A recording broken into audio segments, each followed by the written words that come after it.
Welcome back. We have games in an actual LGS this time, in the comfy halls of the Great Hall in Rochester, Minnesota. I'm running my new Anafenza Kin Tree Spirit deck, and I'm up against Xyris, the Writhing Storm, Light-Paws, Emperor's Voice, and Iwamori of the Open Fist. Hopefully you know the deal by now, but if you're new, here's what I don't run. Any cards that have only been printed in Commander Precon, Commander Legends, Universes Beyond, reprints of said cards in promos, masters, and set boosters, or cards that mention the command zone. I start with a Plains and cast a Weathered Wayfarer. Player 2 plays a Forest, then casts a Sensei's Divining Top. Player 3 plays a Plains, then passes. Player 4 plays a Forest.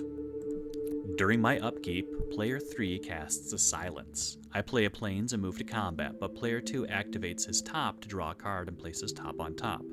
I send my Weathered Wayfarer at player 3 for 1 damage, then pass my turn. Player 2 plays a Mountain, then recasts his top, passing afterwards. Player 3 plays a Plains, then passes turn again. Player 4 plays a Forest, then passes. During his end step, player 2 activates top to rearrange the top 3 cards of his library. I play a Plains, then tap out for a Recruiter of the Guard. Player 2 responds with drawing from its top, but has no other play, so I search up a Lesser Masticore with my trigger and pass my turn. Player 2 plays an Island, then casts a Foundry Inspector. He then casts his top for free and passes turn. Player 3 plays a Plains, then casts Light-Paws, Emperor's Voice. He then enchants it with a Shield of Duty and Reason, and triggering Light-Paws, finds and attaches a Mask of Law and Grace, giving Light-Paws protection from every color but white. Player 4 plays a Forest, then casts a Veteran Explorer. I go to combat, sending my Recruiter of the Guard at player 4 to see if he's ready to cash in that Veteran Explorer, but he declares no blocks and takes 1 damage. Second main has me playing a Plains, then casting a Solemn Simulacrum to find another one. While I search, player 2 activates his top to draw a card, and I pass turn. Player 2 plays a Forest, then casts his top for free. He casts a Kodama's Reach, putting an Island into play, and I think a Mountain into hand. Player 3 casts All That Glitters, triggering Light-Paws and finding a Daybreak Coronet and auto-attaching. He then casts a Hyena Umbra, triggering Light-Paws again to find an Ethereal Armor. Going to combat, he sends Light-Paws at player 4, dealing 18 unblocked commander damage and giving him 18 life. After that, he passes.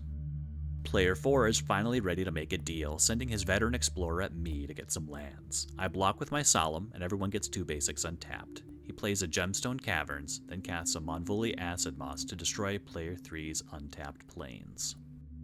I start with a Plains, then cast an Altar of Dementia. I follow it up by casting my General, Anafenza Kin Tree Spirit. I sacrifice my Recruiter of the Guard to the altar and mill player 3 for 1, then sacrifice my Wayfarer to mill him for another 1. I then cast my Lesser Masticore, and as an additional cost, I discard a Terrain Generator. With my Bolster trigger off Anafenza, I place the counter on herself since all of my creatures have toughness of 2. I sacrifice the Masticore to the altar to have player 3 mill 2, and then it comes back with Persist with a negative counter on it, but Anafenza's Bolster trigger puts a counter on it to remove it. I've demonstrated a loop of milling everyone out with the Altar of Dementia, and player 2 has interaction, revealing a Cyclonic Rift and casts it.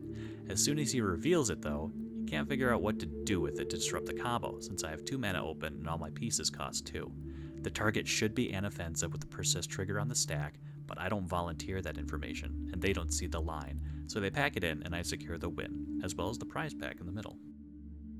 Angle Shooter, Pub Stomper, Infinite Combo Player. Well, a pack was on the line, kids. I did what I had to do. Either way, that was pretty fast. I've seen how fast Light-Paws can start deleting people, so I'm not really ashamed about winning via combo, especially since I'm doing this in mono white on top of my restrictions. Let's run it back and see if they have a better showing now that the jig is up. Player 1 wins the dice fight and plays a Forest to start the game. I play an Ondu Sky Ruins tapped. Player 3 plays a Forest and passes. Player 4 plays a Plains and is done. Player 1 plays a Forest and casts a Sphere of Resistance.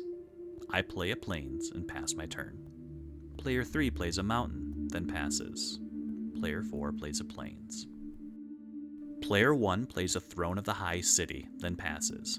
At end of turn, I cast an Enlightened Tutor to search up my trusty Lesser Masticore and put it on the top of my library. I play a Plains as my land for turn, then cast Anafenza, Kin Tree Spirit. Player 3 plays a forest, then casts a Mind Crank. Player 4 plays a plains, and then casts Light-Paws. Player 1 plays a Temple of the False God, then passes. I play a Mistveil Plains tapped, and then cast my Lesser Masticore, discarding a Plains as part of the cost. Anafenza's Bolster trigger puts it on herself. I go to combat, sending Anafenza at player 1 for 3 damage. Mind Crank mills player 1 for 3 cards, and I pass turn. Player 3 plays what might be a Reliquary Tower, then passes. Player 4 plays a Plains, then casts a Cartouche of Solidarity, triggering Light-Paws and auto-attaching Mask of Law and Grace. He then casts a Solid Footing, searching for and attaching Shield of Duty and Reason. He doesn't attack, and player 1 cycles a Greater Sandworm during the end step to draw a card. Player 1 casts a Llanowar Elves, then passes. I play a Plains, then cast an Ashnod's Altar. I spend time sacrificing my Masticore to the altar to generate an arbitrary large amount of mana, then cast a Solemn Simulacrum, searching for a Plains and putting it into play tapped. I use Lesser Masticore's activated ability to deal 1 damage to Light-Paws, then keep channeling mana into it to deal enough damage to destroy it. I also hit the Llanowar Elves to be fair, but I seem to have missed the token from the Cartouche. I go to combat and attack player 4 with Anafenza, and he mills 3 cards from the Mind Crank. At this point, I realized there was a bolster trigger from the Solemn, so I put it on the Sad Robot. With no other plays, I pass my turn. Player 3 casts an Adrix and Niv Twincasters. Player 4 draws and passes. Player 1 has no plays, so he passes turn. I play a Plains and then cast Together Forever, putting my support 1/1 counters on Solemn and Anafenza. I start my mana engine again with the Masticore, and then demonstrate how I can activate Together Forever to target my Solemn, then sacrifice it to return it to my hand after it dies, drawing me a card and letting me recast it, creating a loop that'll let me search out all the Plains in my deck and draw as many cards as I'd like. They're aware of the altar combo, but I also mention stuff like Walking Ballista or Blasting Station, so they scoop it up and are ready for the next game. You don't think I forgot about that pack from Game 1, did you? Let's open it. It's a promo pack from Streets of New Capenna, so it'll be short.